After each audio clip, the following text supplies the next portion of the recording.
Good morning. Good morning. It's Sunday, and it is, let's see, I wrote this down, March the 12th. 12th. Yeah, March 12th, that's right. mid-March We're of talking about the future and we don't know what day it is. 2023. So it's soon to be the Ides of March, which is Oh, that's right. mid-March, yes. And today we're talking about let your starlight shine. We're actually talking about a continuation about what we talked about last week, which is dropping your masks. Masks meaning the self that we like the world to see, uh, that is not always exactly genuinely who we are. And last week we talked about the need to drop those masks in order to be your Authentic self. individual, authentic self.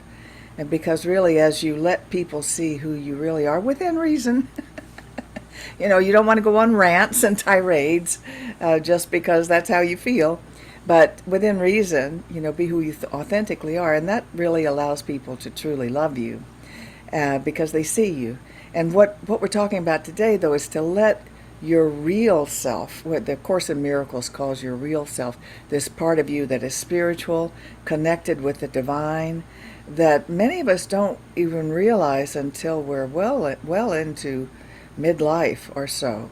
And so if you found it earlier, yay, you're ahead of the game. I found it a little earlier. And so what your real self is that A Course in Miracles defines what is real is eternal. And Mm. if anything is not eternal, it's not real. It's just A condition. a cycle that you're experiencing right now, with this body, with this personality. But this body will pass, and this entity called Judith Churchman will pass. But who I really am, which is eternal spirit, that continues. And that's what we're talking about discovering when we talk about your starlight. And I got a little metaphor. I'm so happy Bob is rubbing off on me. I got a little metaphor as I was making some notes. And that is that our real starlight is like the starlight in the skies. It's always there shining brightly. But how often do we really look at it? How often do we really go outside and look at all the magnificent starlight? Unless you're in Montana. And then you can't help but see We it. were traveling through Or Montana on our Wyoming. way to Idaho. I think it was Montana. Montana and Wyoming. Yeah, but Wyoming was amazing. we got out of the car to look at the sky, and there wasn't a black spot in the sky. I know, it's It was a amazing. blanket of stars, and I think we are a blanket of stars. We really are, and we don't realize that we are, and we don't see our own light.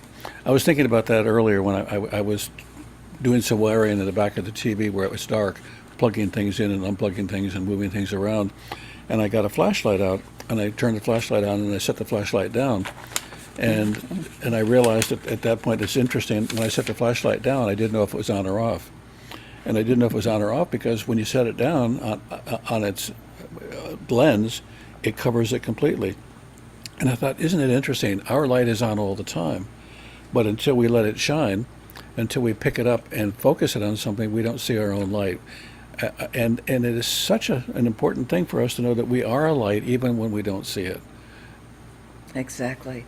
And as we drop our masks of being who we think the world wants us to Yeah, be, the artificial light. the artificial light, well done, then we really reveal who we truly are. I have an interesting quote by someone I don't know, Mishi McCoy, who wrote a book called The Lovely Knowing. And she says, I think it's a she, Mishi could be a man.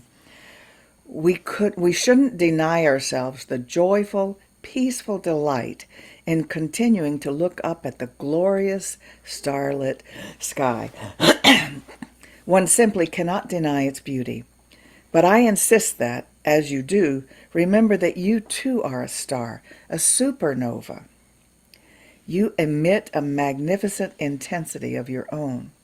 Not only can you look up, you can look within and be astonished at the glory and splendor of your own being. Let it shine.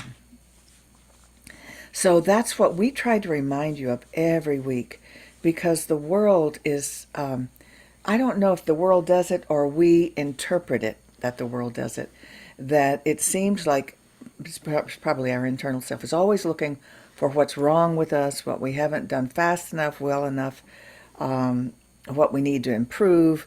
It's that inner teacher, pusher, critic. And then often we project that the world is doing that to us, is saying that we need to be better, faster, smarter, whatever. And we need to learn to turn that off, to let our masks drop. Say, who I am is good and good enough right here, right now. And allow, as you unify, it's one of our steps in affirmative prayer, as you unify yourself with the divine, meaning it's not just out there in the heavens or wherever you imagine it is. It's everywhere. It's in all of life, and that includes me. Yet we so often try to connect with an outer light as opposed to saying, I am the light. And when we recognize that we are the light, we are the source of our own good. We are the source of our experience. And we often don't think of that. I'm reminded of a story that I'm sure you've heard before, but I'm going to share it again with a bit of a couple of different parts to it. Two men in hospital, one of whom was blind.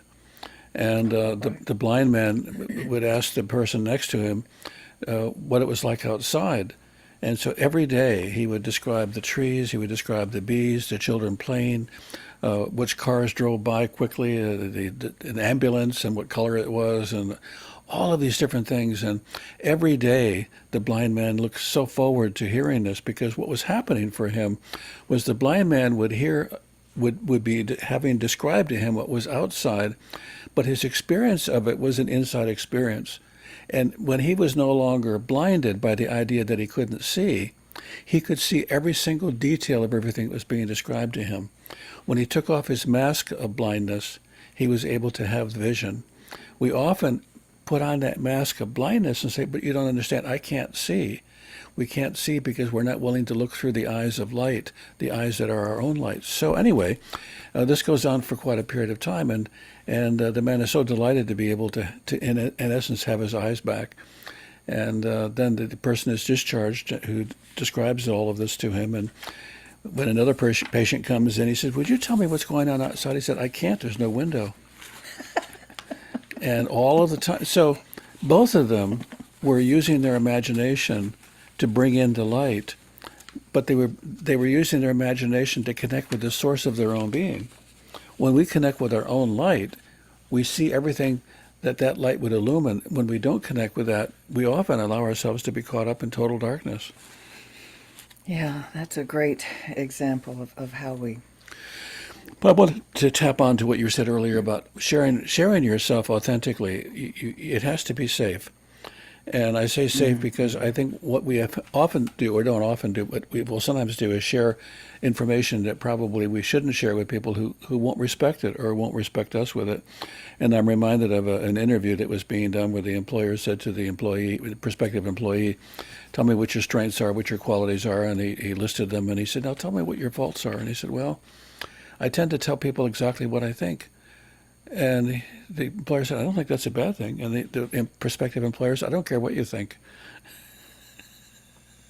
The prospective employee said, I don't care what you think, which immediately let him know it was the wrong thing to say. So I think we have to be discriminating when it comes to how we share ourselves. But I think the person we have to be open with is ourselves. We have to be willing to be open with who it is we are. And then we can choose how we're going to share ourselves, because some of the world doesn't understand or can't relate or will judge us because of whatever it is that's not what's important. What's important is that we not judge, that we are open, and that we allow ourselves to have the best vision possible. Indeed. And this quote speaks to that. This is by Jim Carrey, the actor, a magnificent actor, I might mention, who also, at this point in his life, is a very spiritual man. He says, your need for acceptance can make you invisible to this world. Don't let anything stand in the way of the light that shines through this form. Risk being seen in all your glory. I like it. So that was the man of many masks saying that. Yeah, that's right. In your real life, but nobody ever made more masks. He could contort his face and his body in so many ways that he's a magnificent imitator. And yet, right now he is really living his true self. He's Without an mask. artist. He's an outspoken person in spirituality and treating the planet well. And so that's nice to have a quote from him like that. So how do you find this real self? I think, first of all, it helps to have other people tell you that that's the truth of you, that it really is there, whether you found it yet or not. And the way most people find it is not through prayer, but through meditation. Through Christianity used to call it contemplation because they thought meditation was something Evil. booga booga. Although the early Christians definitely did meditation and contemplation. So when you contemplate an idea, like the divine and who am I. When you meditate, you try to think of nothing and let what ideas come to you. But you just try to still yourself. And that is really where I found mine. I loved the ideas I was hearing. They were dessert for my mind. But I didn't feel it until meditating. When I meditated, I felt like, yes, I was part of that. And not at first. At first I was counting the seconds and saying, how many minutes has this been? You start with 3 minutes, then 5, and try to get up to 20 so that you can just stand trying to be still and silent that long. Trying to be still and not trying to either have something happen that you can evaluate to make your meditation, from your point of view, a good experience or a bad experience. And I think even meditating, it's interesting how quickly we then, well, that was a good meditation or that wasn't a good meditation. It seems to be more important to have it be good or bad than it does to have it be. I was actually meditating, I forgot to tell you this morning, I was meditating last night when I went to bed. I usually meditate for a good 20 or 30 minutes, and the reason for that is that that's so much better than contemplating the things that I could have done today that I didn't do. And so I do my meditation, I do my prayer work for everybody that I want to help have a better quality of life. Anyway, I was doing my meditation, and I heard, I'm here, and I thought, who's here? And I believe it was Maria, who just passed, and who's been a member of our center for a number of years, and I've known her now for 9 years when I first met her on Facebook. And I heard, I'm here. And immediately, I felt good, and I felt thank you, and then I wondered, is this real? And I think that's the dilemma, is that even when we see the light and we're in the light, we often are undone by the questions that we ask of doubt and fear, and am I enough, and is this real, is this happening to me? And very often when people have come from the other side to visit an individual, the first thing that they want to know is, tell me something that I couldn't know, or something that I couldn't have figured out, so that I have proof. We are so interested in proof, and I remember when I was driving through, I think I've shared this before, I was driving through the Poconos with my Porsche way too fast, loving the corners and the curves, and I heard a voice in the back, from the back seat, and there wasn't anybody in the back seat, that said, slow down, around the next corner. I hit the brakes, slowed down, and it was a 3-car accident, ambulances and police, and I would have run right into it. I driving along, shaking after that for a few minutes, and then I thought, that was incredible. Could you do that again? And then it was, did that really happen? And I couldn't believe how quickly I went from having something that I can't account for save my life, and then wondering if it was real.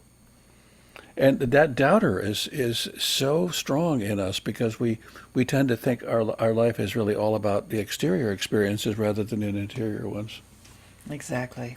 So Ernest Holmes, these are some of the ideas that I heard that I loved the feeling of the these ideas. Are great quote. But then I'll tell you more about internalizing it. So Ernest Holmes said, there is a light and life at the center of all things, and a consciousness that responds. This imprisoned splendor to the eyes that perceive it bursts like the glory of a new dawn. And he also said, we know that we are immortal beings, not because we have made a bargain with the infinite, but because we are made of eternal stuff. Humanity is divinity wearing a mask. Now, those are the ideas that just were like dessert for my mind, as I said. But then in finding it, I so relate to Franz Kafka and this beautiful quote that you may have heard. And he's telling you about, how do you meditate? He says, you need not leave your room. Remain sitting at your table and listen. You need not even wait. Just learn to become quiet and still and solitary. The world will freely offer itself to you to be unmasked. It will roll in ecstasy at your feet. Unquote. That's Franz Kafka again. And that is eventually what happens when you continue to meditate. Not at first. You have to learn how to quiet your mind and be still. But it's how you get to know that there is that imprisoned splendor within you, and you can drop the mask and let that show. You actually don't even have to try to show it. It just starts showing. It's like a light. It really is like a light. And the interesting thing is this is not a new idea. Matthew 5 in the Bible, Matthew 5:14 says, "Ye are the light of the world. No one, after lighting a lamp, puts it under a bushel basket, but on the lampstand, and it gives light to all the house. In the same way, let your light shine before others, so that they may see your good works." End quote. So, spiritual people have been using this metaphor of the light within you for a long time. I cannot think of it, and maybe you can help me with it. The story of the man who keeps doing terrible things to stay young, and his body stays younger, but he looks Dorian Gray. Dorian Gray, the story of Dorian Gray.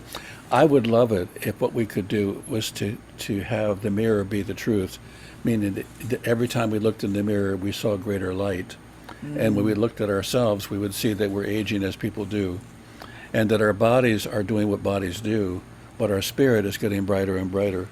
And I think we should all think about it at a reverse Dorian Gray, a Dorian White. Yeah, a Dorian light. Yeah, a Dorian Light. I like it. Yeah, and Yeah. Because if you close your eyes and you look in the mirror of consciousness, you cannot help but see the light.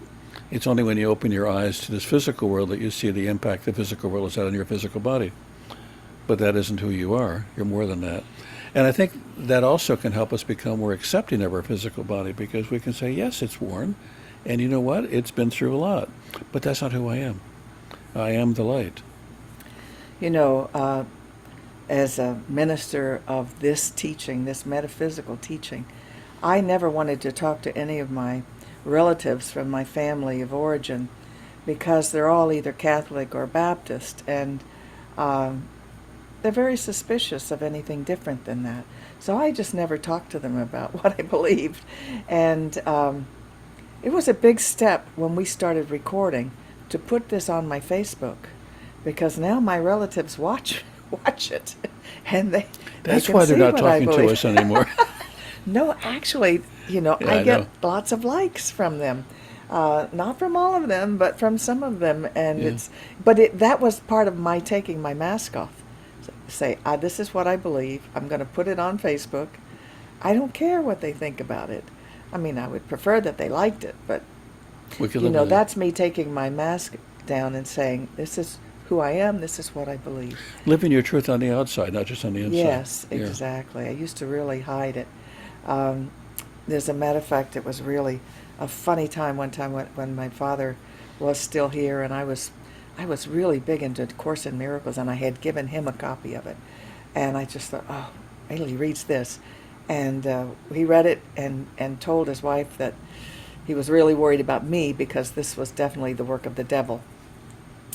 And so one time he had a cousin of his mother's come visit, and everybody admired her spirituality. She was special. She was really something. She was a very spiritual woman. And they almost spoke with awe about her. And so we were having this conversation at the table, and he just kept shutting me up, quiet, quiet girl, we're listening to Truth. the truth here. And guess what she was? She was a practitioner of our Centers for Spiritual Living, at that time called Religious Science. That's what made her so spiritual. And she kept trying to validate me, and my father kept shutting me down. How old was I then? I don't know, in early 30s. And so it was just so ironic, his opinion about what I believed. He never had a clue that we were from the same teaching, same source. And that's what people do when they've made up their minds. And that's why we protect ourselves with masks, because we don't want to deal with their disapproval. Yeah, but and I think we need to do that on occasion in order to be able to thrive, to survive first off, and then to be able to thrive. The problem is when the mask has been on for so long that you get confused about whether you are the mask. Exactly. And or when the mask that you wear hurts you so much and it's so tight that you can't speak your truth. And I see that a lot with people who are dealing with what they're telling me is depression. And in many cases, when people are telling me about being depressed or experiencing depression, I ask them about their voice, and they don't feel they have one. And if you don't have a voice and you can't speak your truth, whatever that is, then you can't expect that to go underground and then please you. It's kind of like Dorian Gray, in that every time you stuff a feeling and you stuff an experience and you don't allow yourself to embrace who you are, it just contorts you a little bit. And eventually you get to the point where you wouldn't want to be looking at you. And it's not because you're not worth looking at, it's because you've distorted you through your fears and your worries and having to be good on the outer rather than on the inner. So we encourage you to seek, however you do it, through reading, through studying, through taking classes, through practicing with affirmative prayer and spiritual mind, affirmative prayer and meditation, because prayer is speaking to the divinity and meditation is listening, listening to what comes in. So they're both wonderful. They're both wonderful, but I tell you, just going into the silence and listening is the best. Well, when you're in a good relationship with somebody, they hear what you say, and you listen to them, and it's a two-way street. And so if your relationship with the divine is you do all the talking, then you have to ask yourself, what is the divine doing? And how is the divine working in and through me? You can have both voices, and you need to. I think it's time for us to And we didn't do an opening prayer, so shall we do a closing? Let's do that. And okay, so let's go within and acknowledge that this beautiful light that is the divine lives within each one of us, is always there, whether we know it or not, whether we recognize it or not, but is always the essence of who we are. I am the light, you are the light.